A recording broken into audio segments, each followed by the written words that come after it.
बिस्मिल्लाहिर्रहमानिर्रहीम, अस्सलाम वालेकुम। जो ही हमज़ा शहबाज साहब पर बिजलियाँ गिरीं और सुप्रीम कोर्ट में ये बात सामने आई कि जनाब जो मुनहरिफ अराकीन हैं उनका तो वोट ही काउंट नहीं हो सकता, तो लिहाजा 25 लोगों के वोट लेकर हमज़ा शहबाज बने थे, तहरीक इंसाफ के वो लोग थे। तो अब तो इसका मतलब है वज़ीर आला ही नहीं रह सकते, क्योंकि उनके वोट निकाल दिए जाएँ तो उनके पास मेजॉरिटी नहीं रहती। तो ये जब बिजली बनकर गिरी मौजूदा हुकूमत पर यह खबर, तो जाहिर है कि सब चैनल्स ने इस पर ट्रांसमिशन शुरू कर दी और बोल न्यूज़ पर फिर हमने भी ट्रांसमिशन की, उसको भी मैं देख रहा था, कंडक्ट कर रहा था। तो उस दौरान शेख रशीद साहब को लाइन पर लिया गया। शेख रशीद साहब ने बड़ी अहम बातें की, कई इंकशाफात किए उन्होंने। एक तो उन्होंने बात की कि जनाब ये चाहते हैं, यानी हुकूमत चाहती है कि जनाब इस्टेब्लिशमेंट यानी फौज ये रोके, लॉन्ग मार्च से रोके इमरान खान को, और फौज ने इनकार कर दिया है कि जी हम अपने लोगों पर गोलियां नहीं चला सकते। शेख रशीद साहब ने कहा है। उन्होंने ये भी कहा कि जनाब ये बड़े मिन्नत तरले कर रहे हैं, और उनके अल्फाज थे कि बस आधे घंटे का फ़र्क पड़ता है मेरी गाड़ी से, और ये सारे मामला तो शेख रशीद साहब कह रहे हैं। और इससे वाज़ेह तौर पर नज़र आ रहा है कि हुकूमत इदारों से जो चाह रही है काम करना वो नहीं हो पा रहा, इदारे उस तरह से नहीं कर पा रहे, या हुकूमत जो चाहे उसको आप गैर आइनी गैर कानूनी कहें, या उनके जो मैंडेट में चीज़ें उससे बढ़कर जो हुकूमत की उम्मीदें हैं उस पर इदारे नहीं पूरा उतर है। सुप्रीम कोर्ट से अलग मामला आ गया। आपने देखा कि हुकूमत की तरफ से अशतर औसाफ साहब पेश हो रहे थे, वो जिस तरह से चाहते थे कोई डिले हो जाए, ये हो जाए, वो भी नहीं हुआ, और सुप्रीम कोर्ट ने सदारती रेफरेंस पर यह बात वाजे कर दी। अब ये चीज़ बाकी इदारों पर, चाहे इलेक्शन कमीशन है, दीगर अदालतें, उन पर यह बाइंडिंग है कि मुनहरिफ अराकीन का वोट काउंट नहीं होगा।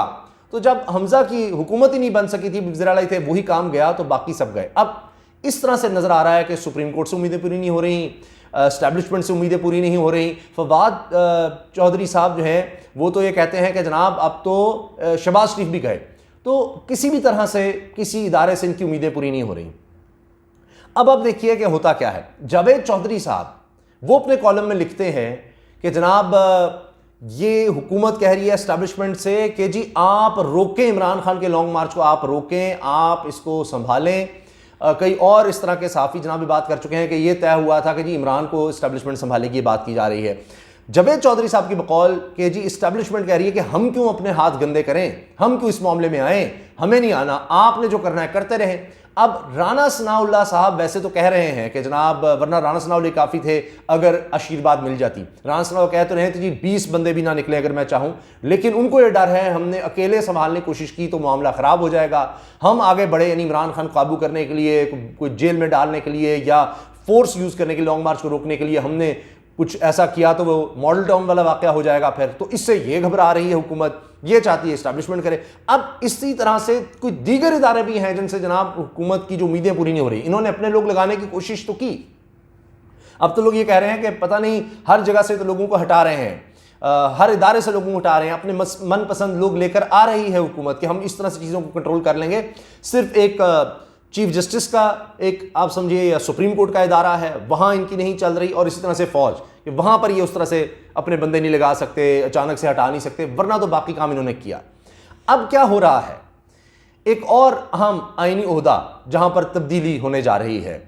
कोशिश तो नज़र आ रही थी कि शायद इनको खुश किया जा सके या नई हुकूमत की उम्मीदों पर पूरा उतरा जा सके, लेकिन वो बात नहीं हुई। फराह खान साहिबा का आपने केस देखा, सुना, सामने आया, नैब ने भी उसका नोटिस लिया। नैब को ये तक कहना पड़ा कि जी 1997-98 में चूँकि उनके हस्बैंड फराह खान साहिबा के वो रहे हैं कोई बल्दियाती हवाले से उनके पास ओहदा रहा है, इसलिए जनाब हम ये केस दे सकते हैं, क्योंकि कोई सरकारी ओहदा रहा हो तो फिर है ना, वरना एक खातून प्राइवेट लाइफ गुजारती है, उसका अपना जो भी कारोबार हो जिस तरह बना रही है वो दीगर इदारे देख सकते हैं, FBR देखे, इनकम टैक्स डिपार्टमेंट देखे, एंटी करप्शन दीगर देख सकते हैं, लेकिन नैब किस तरह, तो नैब ने वो भी किया। अब इस तरह से और बहुत से केसेस थे जो हुकूमत समझ रही थी जी बना लेगा नैब, कुछ कर लेगा, वो बात नहीं बनी।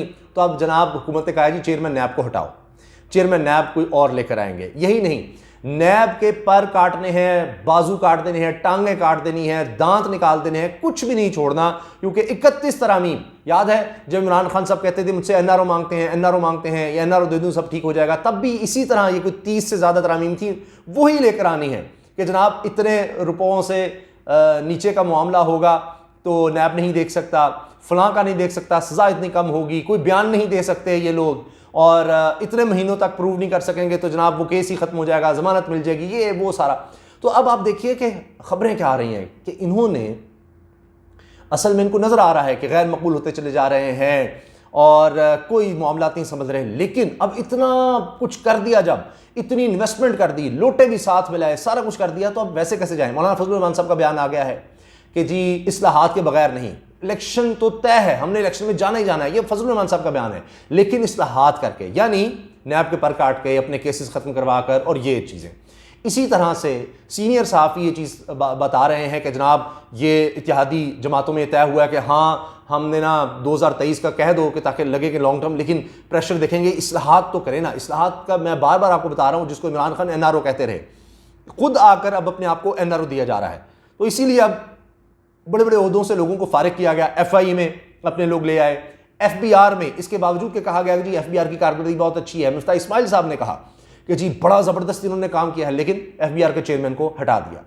उसके बाद आप देखें FIA में तब्दीलियाँ की गई ताकि अपने केसेस जो हैं उसमें बेहतर तरीके से अपने हक में जनाब को किया जाए, या हमेशा के लिए ख़त्म कर दिया जाए, कोई कागजात ही गायब हो जाए, सारा केस ही खत्म हो जाए। 16 अरब का इतने अरसे से चल रहा है और ओपन एंड शट केस है, सारा कुछ मौजूद है, किस तरह टीटियाँ लगी, इनके अकाउंट्स में आई, बेनामी, सारा कुछ। अगर नहीं था तो आज तक वापस आ जाते ना सलमान शहबाज साहब या शहबाज शरीफ साहब के दामाद अली इमरान, वो वापस आ जाते, दीगर इनके ख़ानदान के लोग वापस आ जाते।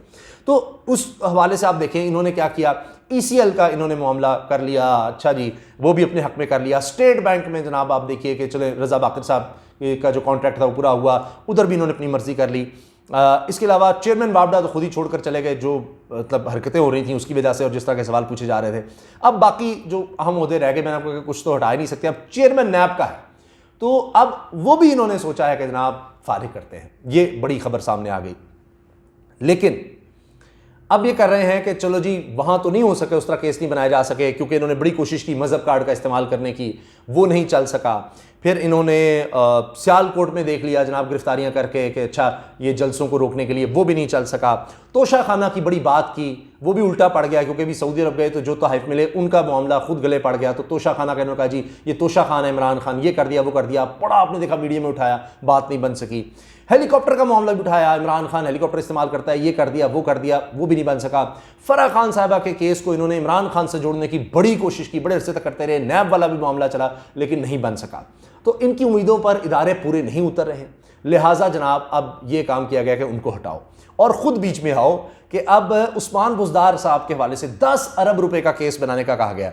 10 अरब रुपया उस्मान बुज़दार साहब, अब ख्याल आ रहा है कि जनाब एंटी करप्शन को इस्तेमाल किया जाए। अब वहाँ भी जनाब चूँकि जो इदारे हुकूमत के अंडर आते हैं ये उसको तो करेंगे। नैब, चूँकि इमरान खान साहब शिकवा करते रहे कि जनाब नैब मेरे अंडर नहीं था, उस तरह से प्रोसिक्यूशन नहीं, जो ताकतवर लोग थे जो ये कर सकते थे उनके लिए करप्शन मसला ही नहीं था। अब उसको भी इन्होंने बिल्कुल ख़त्म कर देना है और वही ना तरमीम, जल्दी इस पर काम करना है, जल्दी। आप देखिए इतनी जल्दी पड़ी हुई है कि बस किसी तरह से हम करें और निकलने की करें किसी तरह। और ये जो काम है जनाब, ये तब्दीलियाँ लानी है, वो तब्दीलियाँ लानी है, उस तरफ इनका ध्यान है अपने बचाव के लिए। मगर उसके बावजूद खौफ इतना है, ये चाह रहे हैं किसी तरह से सज़ा भी ख़त्म हो जाए नवाज शरीफ की, उसके लिए भी जनाब ये इस्टेब्लिशमेंट की तरफ देख रहे हैं। मैंने को बताया इस्टेब्लिशमेंट से ये जो चीज़ें चाह रहे थे वो नहीं हो रही, जो सुप्रीम कोर्ट से उम्मीदें थी वो पूरी नहीं हो रही, दीगर इदारों से जो इनको उम्मीदें थी वो पूरी नहीं हो रही। जहाँ जहाँ बस चलता है वहाँ इन्होंने अखाड़ पिछाड़ कर ली, जो कुछ कर सकते थे करके देख लिया, लेकिन बात नहीं बन रही। अब आखिर में जनाब इन्होंने यही देखा है कि नैब से भी हटाओ, शायद उसके बाद हमारे तेज़ी आ सके और इस्लाहात करें, जिसको इस्लाहात का नाम दे रहे हैं, तब्दीलियाँ करके, ताकि किसी भी वक्त हमें जाना पड़े हम जा सकें। क्योंकि आप देख लीजिए, मैंने आपको पहले ख़बर दे दी थी और अब आपने देख लिया, सबसे बड़ी खबर ये बनी कि हफीज़ शेख साहब, साबिक वज़ीर ख़ज़ाना, वो आए हैं कराची अमेरिका से और उनको स्पेशल प्रोटोकॉल में लाया गया है और सादा लिबास में मलबूस लोगों ने उनको स्पेशल प्रोटोकॉल या सिक्योरिटी फराम की है। और जो वज़ीर आज़म के लिए नाम डिस्कस हो रहे हैं, मैंने आपको पहले बता दिया था, शहबाज शरीफ की जगह वज़ीर आज़म के लिए नाम डिस्कस हो रहे हैं निगरान हुकूमत में, जिस तरह की बात हो रही है, उनमें हफीज़ शेख साहब फ्रंट रनर हैं। और आपने देख लिया कि वो अचानक से पाकिस्तान आ गए, तो ये बहुत बड़ी तब्दीली है। इसी से भी हुकूमत को नज़र आ रहा है कि किसी वक्त भी कुछ हो सकता है। और ये वजह मैंने आपको बताया कि उनकी उम्मीदें नहीं पूरी हो रही इदारों से, लेकिन कुछ इदारे ऐसे हैं जहां वो बेबस हैं, कुछ कर नहीं पा रहे, लेकिन जहां उनका बस चलता है, चाहे कितना ही बड़ा ओहदा हो, आईनी ओहदा हो, जो भी हो, वहां कहीं दोष धमकी जिस तरह भी है वो मामला निकलवाने की कोशिश करते हैं, नहीं निकलते तो कहते हैं इसको तो हटाओ। लेकिन क्या ये लोग इस तरह काम चला लेंगे? आप क्या कहते हैं? अपनी राय का इज़हार कमेंट सेक्शन में ज़रूर कीजिएगा। अल्लाह हाफ़िज़।